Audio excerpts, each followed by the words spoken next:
Запах моря, крики продавцов, рыба, которая еще пару минут назад плавала. Все это не просто рынок, это настоящая достопримечательность корейского города Пусан.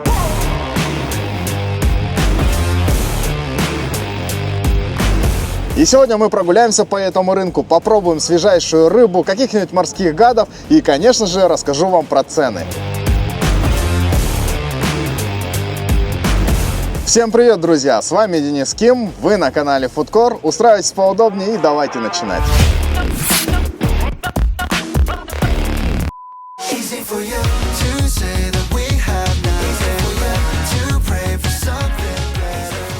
Моя поездка в Пусан случилась достаточно спонтанно, но сменить обстановку поближе к морю, а также поесть вкуснейший пусанский кукпап меня долго уговаривать не нужно. Но в этот раз я решил, что стоит посетить именно рыбный рынок, так как город Пусан в первую очередь является самым большим морским портом во всей Корее. Друзья, рынок, можно сказать, делится на две части. Одна уличная, где вот в основном торгуют как раз бабушки, дедушки. Видите, сколько всякой интересной рыбы и морепродуктов. Туда дальше идешь, там можно еще и просто купить у них рыбу, и они тут же тебе ее готовят. То есть там столики, стоят жаровни, в общем, сразу там едите. Но мы сейчас идем в крытый рынок, там типа более цивильно, и там на втором этаже тоже ресторанчики, и что-то вроде типа даже фудкорта, что ли. Фишка в чем? Вы тоже покупаете на первом этаже, вам продавец говорит, пойдем на второй этаж, ведет в какой-то там щиктан, с которым у него там, скорее всего, договоренности, либо он там является владельцем, и вам там готовят, и вы уже сидите в более цивильной обстановке. Как-нибудь я обязательно сюда приеду и покажу вам открытую часть, но так как сегодня холодно,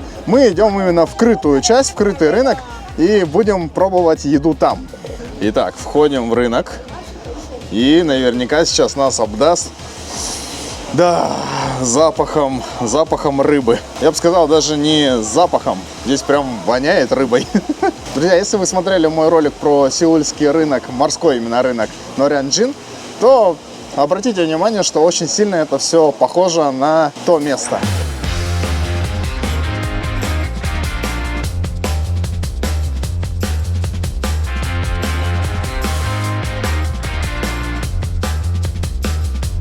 요거는 블랙스티비 감성돔 돔. 전어. 지금은 썸머. 전어 없어요. 지금은 없어요. А, нет. О, вау. Он красивый прям, да. Да, сашими. Его туге. Накчи хана. Слушай, дешево достаточно. Нет, нормально. Вау. А, 이거는 сашими. 맞아요. 수구이는 사실. Вау. 그러면 팀 코리아. 서비스예요? 프리. 감사합니다. Я сначала подумал, что это окунь дохуй, потому что он плавает пузом кверху, но нифига, он живой. Но мы ее понял. 준아야. 요거는 구이. 사시미. 전복은 어떻게? 하쿠? А, куй. 구이. 네. 구이. 여기 있어요. Мне дали еще визиточку. Говорят, возвращайся. 감사합니다. 사시미는 여기 있어. 네. 올려드릴게요. А, 네.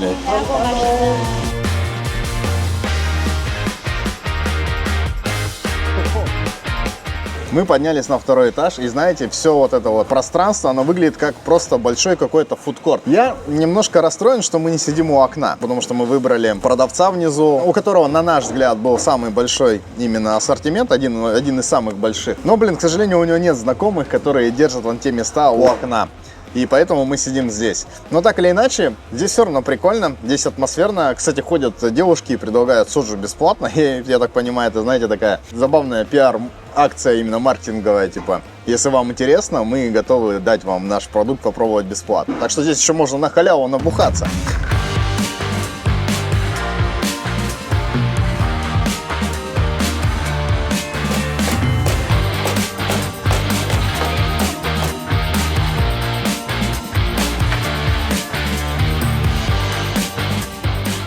Друзья, вы только посмотрите, он прям извивается, он прям ждет, когда мы его съедим. На самом деле, раньше, насколько знаю, ты мог попросить, чтобы тебе его отдали целиком. Но говорят, что было опасно есть его целиком, и поэтому его стали рубить. Но мы взяли именно большого осьминога, и поэтому при всем желании он бы просто не поместился бы в рот. Так даже есть удобней. И я так понимаю, он будет шевелиться вплоть до последнего, так скажем, кусочка. Нам уже и сашими принесли. Красивая, яркая.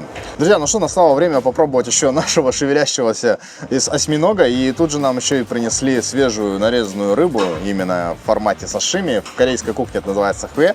Но они тут зачастую называют сашими, чтобы вы тоже поняли, о чем речь. Они видят, что мы иностранцы, и такие говорят: это, короче, сашими. Давай, бери и пробуй. Собственно, мы взяли на сашими черного морского окуня. Я сразу себе сейчас налью соус. Это, скорее всего, чоджан, или, как вы его знаете, еще чокачудян.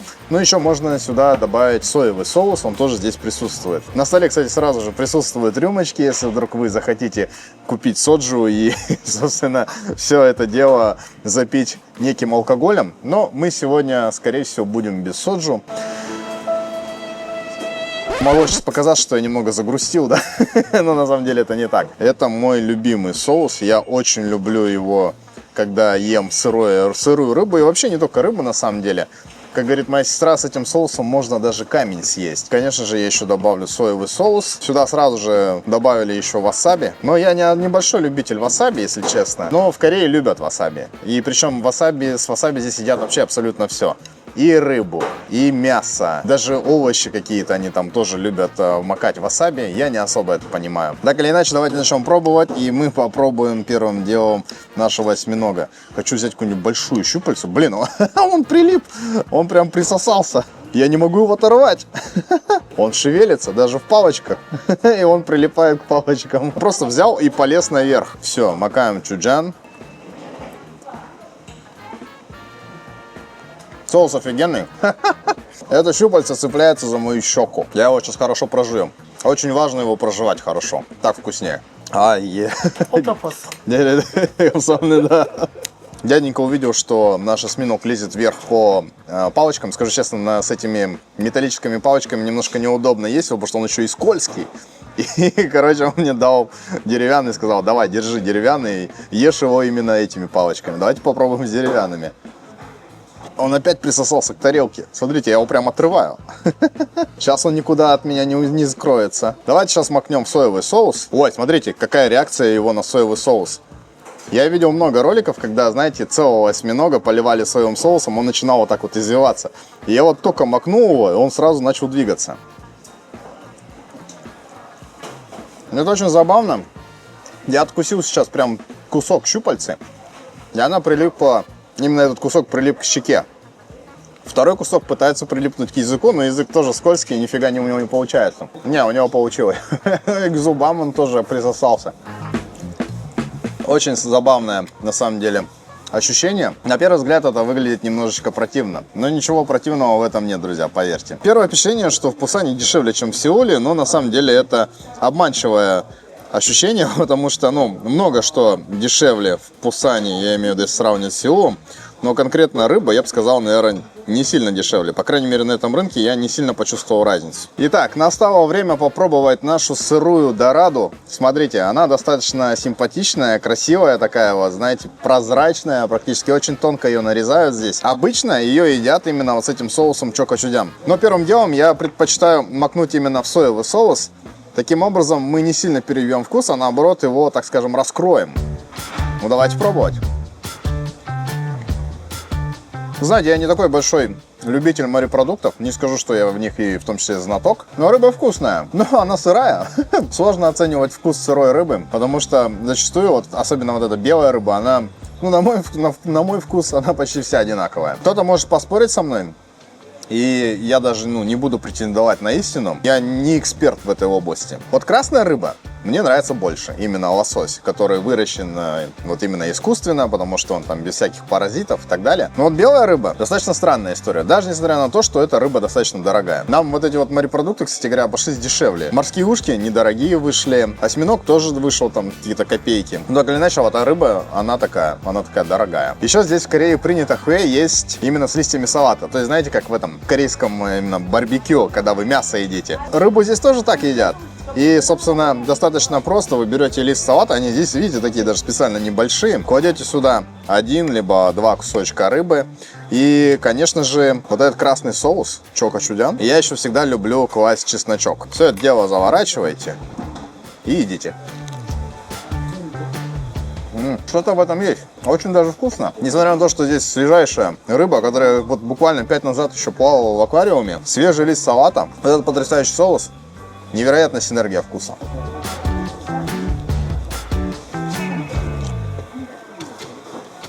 Один укус. Это очень важно, друзья. Всегда съедайте за один раз. Иногда я вижу, знаете, в роликах других блогеров, особенно, знаете, там, американских, каких-нибудь европейских, они вот так вот делают, вот такой заверточек, и начинают его кусать. Нет. За один раз сразу положили в рот и жуете. Не делайте такую ошибку. Вы выглядите в Корее так глупо. Даже если он большой, я имею в виду лист салата, и вы туда навалили очень много, ну, извините, сами виноваты. Поэтому все запихиваем в рот и жуем. Но если все-таки случилась ситуация, что вы пожадничали и положили очень много начинки в этот лист салата, и вам сложно за раз его запихнуть в рот и прожевать, корейцы говорят, знаете, что в таких случаях? Ну так ты жуй именно в процессе, пока запихиваешь в рот. То есть, когда ты уже кладешь этот завертон в рот, сразу начинаешь жевать, и тогда все влезет. Пользуйтесь. Народный корейский лайфхак. Нам наконец-то принесли морские ушки. Смотрите, их нарезали и пожарили, скорее всего, с добавлением сливочного масла. Ну, не знаю, может быть, Аджума и не добавила сливочное масло, может быть, она добавила какое-нибудь оливковое, либо, скорее всего, простое обычное соевое масло они тут любят. Вот, но смотрите, пожарено и выглядит это вкусно. А вот эти вот все ракушки, они готовятся обычно на пару. То есть, либо кидаются в кастрюлю с водой, либо именно кладут на, знаете, такие пароварки и, собственно, томят их там буквально, там, не знаю, 5 минут. Обратите внимание, что нам здесь не положили нигде лимончик, как обычно принято, когда едят морепродукты, либо свежую рыбу. Но в Корее вот так вот принято. То есть, здесь в Корее предпочитают именно по-другому раскрывать вкус с помощью соусов. И, собственно, едят здесь тоже немножко по-другому. Напоминаю, что нам их пожарили. Я, кстати, надеялся, что их пожарят на сливочном масле, как это обычно делают в европейской кухне. Но на самом деле почти все морепродукты, если ты жаришь на сливочном масле, получается вкуснее. Но, к сожалению, их пожарили просто на обычном масле. То есть Аджума не сильно заморачивается. Она предварительно надрезала их, смотрите, каким вот образом. Видно, да, что появилась такая текстура определенная. Довела их до готовности. Обычно их жарят там тоже 2 минуты максимум. Давайте пробовать. О, не, все-таки на сливочном масле. Это ощущается по вкусу. Блин, как же это вкусно. Это один из моих любимых морепродуктов. Невероятно потрясающий. Я уже успел посетовать на то, что когда ты покупаешь рыбу, ты такой думаешь, вот, сейчас будут большие куски тонко нарезанной свежей рыбы, да, сырой. А по факту тебе принесли там тарелочку, и не кажется, что ее много. Но потом женщина подошла и говорит, смотри, говорит, вот от рыбы все, что осталось, а там, ну, там кости, там вот эти плавники, части, которые, там головы в том числе, которые, ну, которые на сашими не пойдут, то есть на сашими обычно нарезают филе. И все, что осталось, она подходит и говорит, я, говорит, могу приготовить суп. Я говорю, давайте, приготовьте. Она говорит, ну, только там еще за манон. Я как бы, ну, не против, окей, давайте. Не пропадать же остаткам этим рыбы, потому что там достаточно много мяса еще осталось. Поэтому сейчас нам еще принесут и большущую, наверное, кастрюлю с рыбным супом.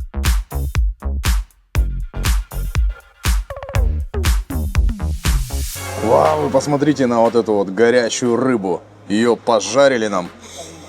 Ой, пахнет невероятно. Что мне нравится в корейской кухне, что зачастую они не сильно парятся насчет вот этой вот панировки, не всегда обваливают рыбу в муке, например, либо в каком-нибудь там крахмале. Здесь это сделали, но видно, что совсем не сильно. И довели до готовности таким образом, что она осталась сочной, но хрустящей снаружи. Давайте пробовать, потому что жареную рыбу я очень люблю. И люблю больше даже, чем сырую. Во, смотрите, как она легко отрывается. Но я возьму вот этот вот большой, который уже оторвал. Вот, он выглядит очень красиво. Здесь он будет и хрустеть, и будет при этом сочный. Я даже никуда макать не буду, я уверен, это очень вкусно.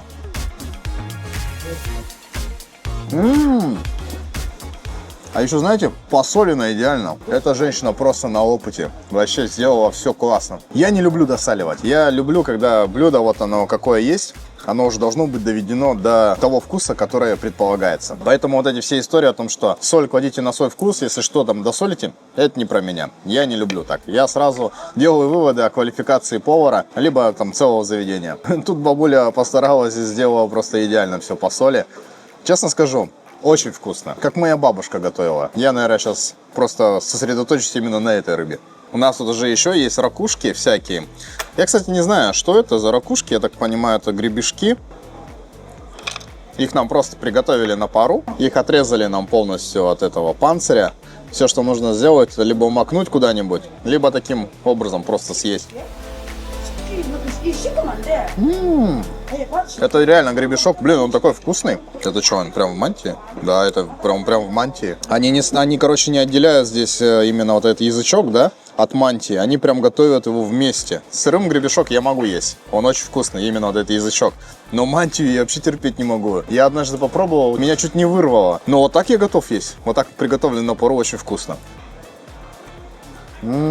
Я теперь буду сам гребешки только так готовить, просто на пару. Не знаю, знаете вы или нет, но мантия же, она отвечает за фильтрацию воды, да, именно в системе вот этой вот всей жизнедеятельности гребешка. И, собственно, иногда в ней может, соответственно, попасться вам песок. Я не знаю, можно ли это как-то заранее почистить, хорошо вымыть. Наверное, можно, да, но здесь, видать, не сильно с этим заморочились, и поэтому вот я сейчас ел предыдущий кусочек, и мне там немножко песочек на зубах попался. Пришлось его выплевывать в салфеточку. Именно вот, знаете, неприятно так вычленять его зубами. Попался этот песочек только в одном экземпляре, я имею в виду только в одной ракушке. Сейчас попробую еще одну. Если попадется еще раз, снизим оценочку. Если не попадется, значит все окей. Не попалось. Будете в Корее, будете есть гребешки, приготовленные таким способом, а скорее всего вам их такими не подадут, хорошо прожевывайте этот гребешок, чтобы не проглотить песочек. О, капсамда. Нам принесли еще хагуму. Это батат. Он, судя по всему, приготовлен на пару. Я люблю батат. Я, собственно, его так разломал на две части. Знаете, как я люблю вот есть вот этот запеченный батат?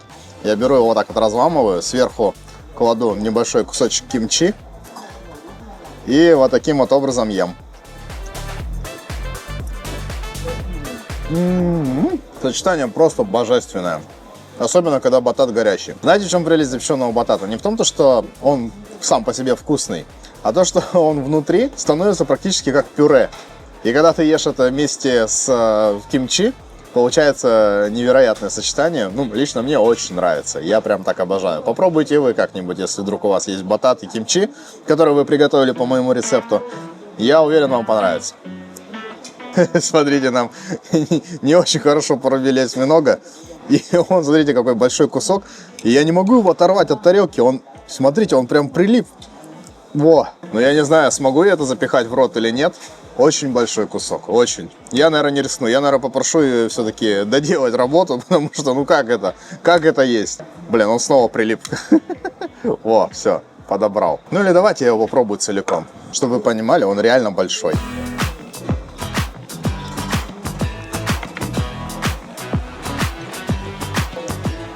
Ну, жевать я его буду очень долго. Он весь мой рот склеил. Он присосался одновременно к нижней и к верхней губе. И к двум щекам. Очень странное ощущение. A few moments later. Я жую ровно минуту. И все не могу его прожевать. Ну, кстати говоря, все, он перестал ко мне липнуть. Я имею в виду к щекам, к губам. Все-таки это вкусно, друзья. Все, что нам с ним сделали, это просто порубили его. Достаточно жестко. Именно порубили. То есть это выглядит так, что прям ножом вот так долбят. Не режут, именно долбят. Потом полили кунжутным маслом, добавили кунжутных семечек и все. Ешь. Половину я проглотил. Кстати говоря, почему нужно хорошо прожевать, особенно если вы берете такие большие куски? Он может прицепиться к вашему горлу. И вот это уже будет немножко плохо. Он вряд ли вам что-то там закупорит, но у вас начнутся вот эти рвотные рефлексы, и это неприятно. Поверьте мне, у меня такое было один раз. Но ничего, нормально. Все, я прожевал. Очень вкусно. Не повторяйте это дома. А вот и обещанный супчик. Когда вот так вот приносят в Корее, это не значит, что оно сейчас что-то там доготавливается. Нет, оно уже готово, просто чтобы вы ели горячим и чтобы оно не остывало. Сейчас мы немножечко уменьшим огонь, да, чтобы он не так сильно бурлил. И все, и начнем пробовать. Приступим к трапезе. Обратите внимание, что это рыбный суп, но очень много насыпали нам вот этих вот кунжутных листьев. Я знаю, что это листья перилы, но здесь именно это называют кунжутными листьями. То есть кинип переводится именно как кунжутные листья. Поэтому я часто в своих роликах говорю, что это кунжутные листья. Они на самом деле очень ароматные и дают достаточно много вкуса. Давайте посмотрим, что там еще внутри из наполнения. Нас просили приготовить вам острый, не острый. Я сказал, конечно же, острый. Она улыбнулась и довольной походкой пошла на кухню, чтобы навалить сюда кучу перца. Я его прям вот вижу, смотрите. Но это не перец, это перцовая паста. Ну, имеется в виду, она сделана из перца. Она сделана, скорее всего, с добавлением соевого соуса, кунжутного масла, плюс какой-нибудь там добавлен еще рисовый сироп и рисовый уксус. Все это дело перемешано, и вот так добавляется. Давайте попробуем бульончик. Очень натуральный вкус вот этот рыбного супа. Прям как уха.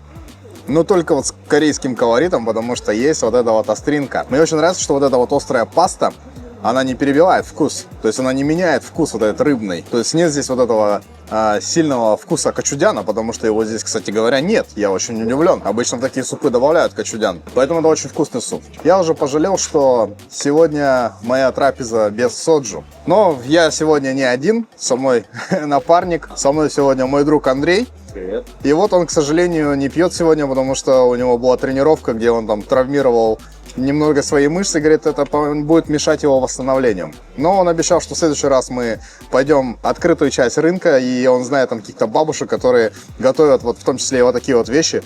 Вот проверим в следующий раз. Я переживал, что у нас не так много вышло рыбы, но оказалось нет. Оказалось ее очень даже много. Это мы еще растащили тут по 2 больших куска, и смотрите, сколько еще здесь плавает. Короче, за все, что было уплочено, все будет проглочено. Друзья, чтобы вы понимали, насколько был вкусный суп. Мы взяли и съели целую вот эту вот бадью. Я не знаю, сколько здесь было, но 1,5 литра супа. И мы его весь съели. Настолько он вкусный. Я скажу честно, мне суп понравился больше всего. Суп и вот эта вот жареная рыба, которую мы уже почти доели. Но все-таки я предпочитаю больше горячие блюда, друзья. Вы, кстати, напишите в комментариях, что вам больше нравится. Свежая сырая рыба или все-таки которая приготовлена, неважно, в виде супа, либо в виде жареной, либо тушеной рыбы. Друзья, вот посмотрите на вот эту вот дрянь. Я так понимаю, это мне попался рыбий глаз. Он настолько здоровый, что выглядит немножко страшно. Я не особо люблю рыбьи глаза, но помню, что мой отец их всегда обожал. И вот Костя их обожает. Надо попробовать, решиться и съесть эту штуку. Надеюсь, это вкусно.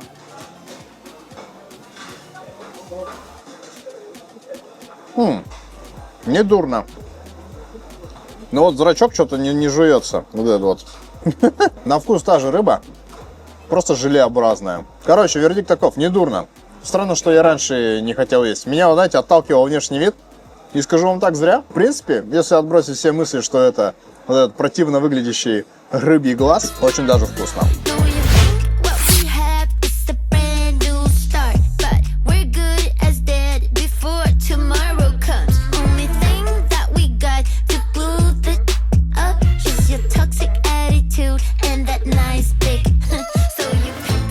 Не знаю, как так получилось, но мы вроде наелись, но уже, знаете, вот чем хороша вот эта вся рыба. Ты буквально поел, а уже через полчаса хочешь снова.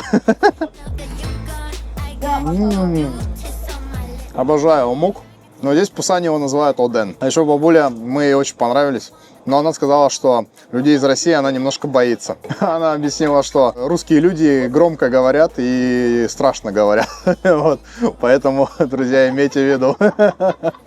Друзья, надеюсь, видео вам понравилось. Вы обязательно поставите ему лайк, а также подпишитесь на канал. Посмотрите другие мои ролики. У меня много очень вкусных рецептов корейской кухни, а также вкусных влогов из Южной Кореи. Но я напоминаю, что с вами, как обычно, был Денис Ким. Спасибо вам большое за просмотр и увидимся с вами в следующих видео. Всем пока! Working off the flesh.